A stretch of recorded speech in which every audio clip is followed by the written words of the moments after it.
Hello నమస్తే welcome to BRK health. నేను హిమవర్ష. ఈ రోజు మనతో పాటు ఉన్నారు ఒక మంచి స్పెషల్ గెస్ట్ అని చెప్పాలి. వారెవరో కాదు, డాక్టర్ చిట్టిపొట్ల మధుసూదన గారు. సీనియర్ ఆయుర్వేద నిపుణులు మనతో పాటు ఉన్నారు. మరి సార్ అడిగితే మంచి మంచి హెల్త్ టిప్స్, మంచి హెల్త్ బెనిఫిట్స్, మంచి హోమ్ రెమెడీస్ అయితే మనం తెలుసుకుందాం. మరి ఏ మాత్రం ఆలస్యం చేయకుండా తెలుసుకుందామా? Yes sir. ఇప్పుడు మనం ఇంకొక టాపిక్ అయితే తీసుకుందాం. చాలా మందికి మరి మలబద్ధకం అనేది సాధారణంగా ఒక వచ్చే టైప్ ఆఫ్ ఇష్యూ లాగానే తీసుకోవాలి సార్. అసలు ఈ మలబద్ధకం అనేది ఎందుకు వస్తుంది? అసలు ఈ మలబద్ధకం అనేది మనం అవాయిడ్ చేయాలి.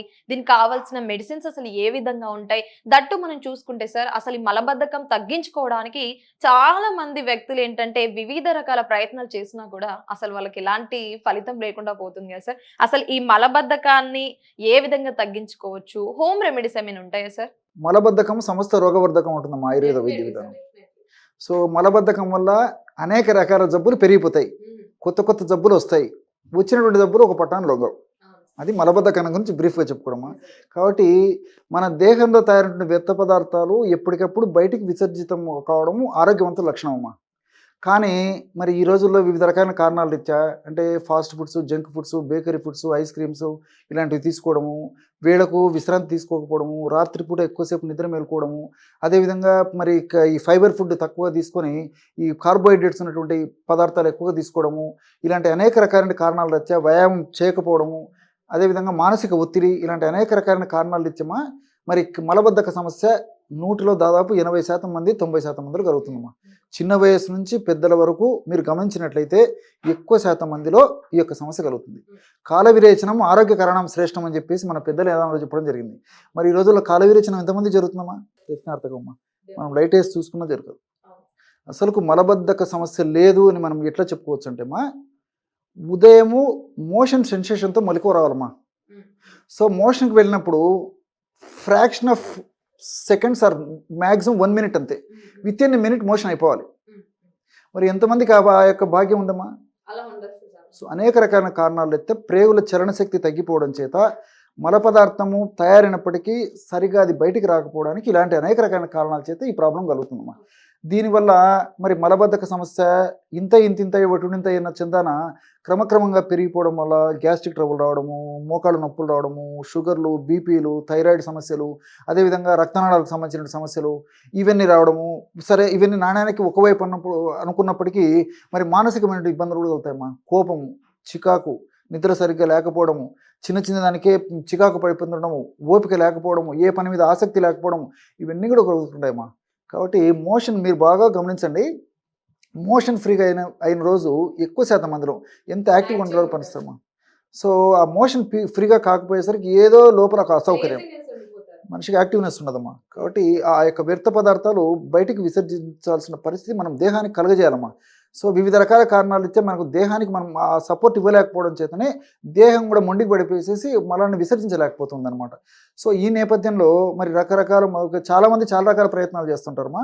మరి ఆధునిక కృత్రిమ రసాయన ఔషధాలు అవసరాన్ని బట్టి తాత్కాలికంగా కొన్నాళ్ళ పాటు వాడడం వల్ల అంత ఇబ్బంది లేకపోవచ్చు, కానీ రెగ్యులర్గా వాడుకోవడం వల్ల మరి అనేక రకాల సైడ్ ఎఫెక్ట్స్ వస్తాయమ్మా.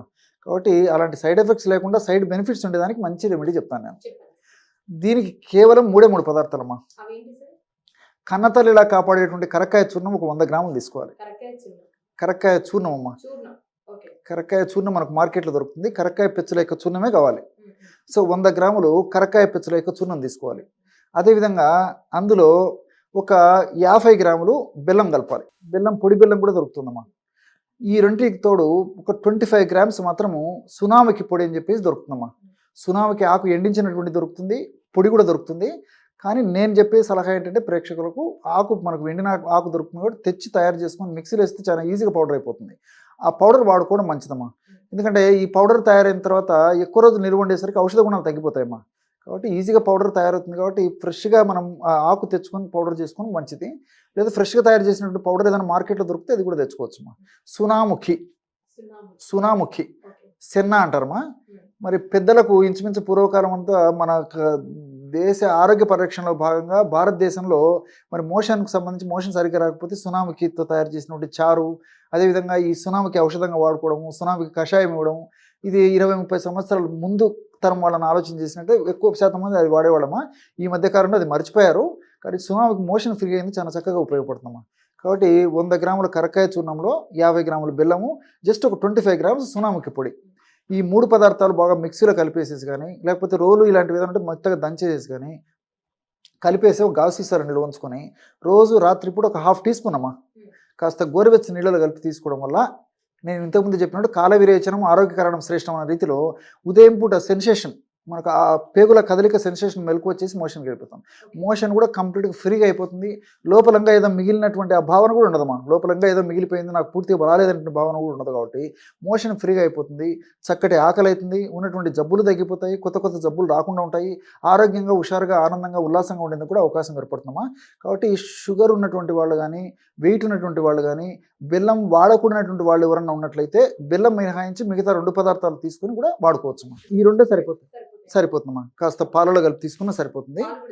కాస్త పాలలో వేసుకుని తీసుకుని గోరువెచ్చని పాలలో కలిపి తీసుకుని నైట్ అమ్మా. వయసు అంతేమ్మా. వయసు తక్కువ ఉన్నటువంటి వాళ్ళైతే కాస్త డోస్ తగ్గించుకోవాలి. ఇప్పుడు నేను చెప్పినటువంటి డోస్ అంతా దాదాపు ఒక 20 సంవత్సరాలు దాటినటువంటి వాళ్ళందరూ ఈ డోస్ వాడుకోవచ్చు. Thank you sir, thank you so much. మా బీఆర్కే హెల్త్ ప్రేక్షకులకైతే అసలు మలబద్ధకం అనేది ఎందుకు వస్తుంది, దీనికి గల కారణాలు ఏమిటి, అదే విధంగా దీన్ని మనం ఇంట్లోనే ఉండి ఈ మలబద్ధకం అనే సమస్యని ఏ విధంగా క్లియర్ చేసుకోవాలి అన్న దానిపైన అయితే నిజంగా చాలా బాగా మంచి టిప్స్ అయితే తెలియజేశారు సార్ మా బీఆర్కే హెల్త్ ప్రేక్షకులకు. Thank you sir, thank you so much. నమస్కారం.